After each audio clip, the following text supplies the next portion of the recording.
Sir आपण पाहतोय की होर्मुझची जी सामुद्रधुनी आहे त्याच्यामधून आपल्या भारतीय जहाजांना परवानगी मिळते आहे आणि मोठ्या संख्येने ही जहाजं भारताच्या दिशेने येत आहेत. एक मध्यंतरी चर्चा होती की सगळीच जहाजं ही गुजरातलाच का जात आहेत किंवा ती गुजरातच्या दिशेनेच का वळत आहेत. असं काय नेमकं कारण आहे की ही सर्व जहाजं गुजरातच्या दिशेने जात आहेत? स्ट्रेट ऑफ हॉर्मुझ जिओग्राफिकली अतिशय स्ट्रॅटेजिकली लोकेटेड आहे आणि भारतासोबत बऱ्याचशा मोठ्या-मोठ्या देशांमध्ये चायना आहे, सिंगापूर आहे, मलेशियाचा भाग आहे, इवन रशिया आहे. यांना सप्लाय करण्यामध्ये या स्ट्रेट ऑफ हॉर्मुझची महत्त्वाची भूमिका आहे आणि भारतातला जवळपास 20% गॅस पुरवठा हा स्ट्रेट ऑफ हॉर्मुझमधून होतो आणि बऱ्याच प्रमाणात पेट्रोलियम पदार्थांचा याच्यापेक्षा जास्ती प्रमाणात तिथून सप्लाय होत आहे आणि हा सप्लाय बऱ्याच वर्षापासून सुरू आहे. या स्थितीमध्ये जेव्हा आंतरराष्ट्रीय युद्धामुळे आपण बघितलं की सुरुवातीला रशिया आणि युक्रेनच्या युद्धामुळे बराच परिणाम झाला. तो यशस्वीरित्या भारताने त्याच्यावर मात केली आणि स्ट्रॅटेजिकली आपण आपले सप्लायर्स त्याच्यामध्ये वाढवले आणि अतिशय योग्य दराने आपण पेट्रोलियम पदार्थांची आयात केली, ज्याचा फायदा संपूर्ण देशाला झाला आणि सामान्य नागरिकांना पण झाला. आता या स्थितीमध्ये असताना स्ट्रेट ऑफ हॉर्मुझ काही देशांच्या विवादामुळे किंवा असं म्हणता येईल की मला तर असं वाटतं कधी-कधी की ही सध्याची युद्धस्थिती हीच एनर्जीशी रिलेटेड आहे. प्रत्येकाला ऑइल एंड गॅसवर आपलं वर्चस्व प्रस्थापित करायचं आहे. त्याची कारणं वेगवेगळी असू शकतात, पण आपण इतिहासामध्ये पण एकदा बघितलं तर आतापर्यंतच्या झालेल्या युद्धांमध्ये जवळपास 70 ते 80% युद्ध ही एनर्जीकरता किंवा ऑइल अँड गॅसच्या वर्चस्वाकरता झालेली आहेत.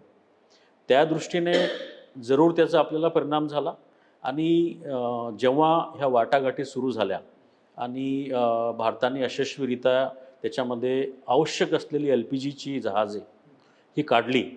सुरुवातीला 2 त्याच्यानंतर 2 आणि आता त्याची सुरुवात झालेली आहे. ही एक खूप चांगली बाब आहे आपल्याकरता आणि आपली विदेश नीती भारतीय सरकारची एक प्रकारे सर्वांना सोबत घेऊन चालण्याची नीती त्याचा बऱ्याच मोठ्या प्रमाणात फायदा आपल्याला झालेला आहे. कारण इतर आपत्कालीन स्थितीमध्ये भारताने जगातल्या सर्व देशांना मदत केली आहे. त्याच्यामुळे जेव्हा भारतामध्ये ही स्थिती निर्माण झाली, तेव्हा इराणसारख्या देशांनी पण आपल्याला त्याच्यामध्ये मदत केलेली आहे आणि मला असं वाटतं की ती जहाजे जेव्हा गुजरातकडे वळली, त्याच्यामध्ये बरंच मॅनेजमेंट आणि सप्लाय चेनची कारणं आहेत.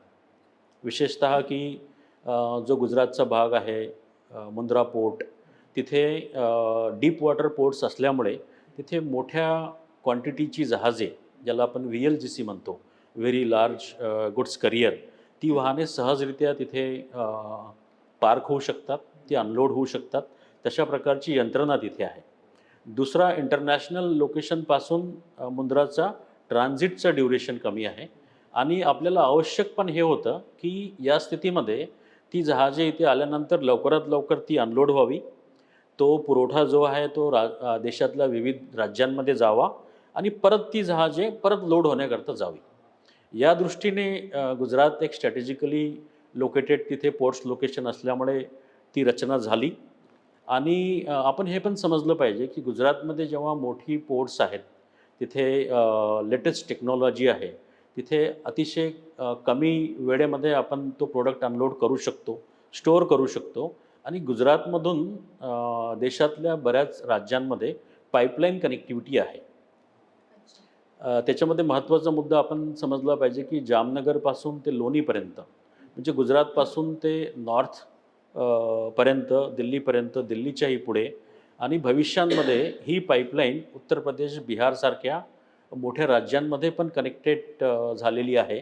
जेणेकरून गुजरातला आलेला गॅस हा काही फक्त गुजरातमध्येच थांबला नाही. हा गॅस इतर राज्यांमध्ये त्याचं प्रचलन झालं आणि तो इतर राज्यांच्या LPG बॉटलिंग प्लांटमध्ये पोहोचला. त्याचा फायदा सगळ्यांनाच झाला. आता अजून मला याच्यामध्ये असं सांगता येईल की गुजरात हा इतर राज्यांच्या कंपॅरिझनमध्ये नॅचरल गॅसच्या बाबतीत अतिशय समृद्ध असा आहे. कारण गुजरातमध्ये नॅचरल गॅसची सुरुवात मागच्या जवळपास 25-30 वर्षाच्या आधी झाली. त्याच्यामुळे गुजरातमध्ये पाईप नॅचरल गॅसचं नेटवर्क खूप चांगलं आहे. इतर राज्यांच्या तुलनेत तिथे LPG सिलेंडर्सची मात्रा सध्या स्थितीमध्ये कमी आहे, पण त्या गॅसचा फायदा इतर राज्यांना झालेला आहे.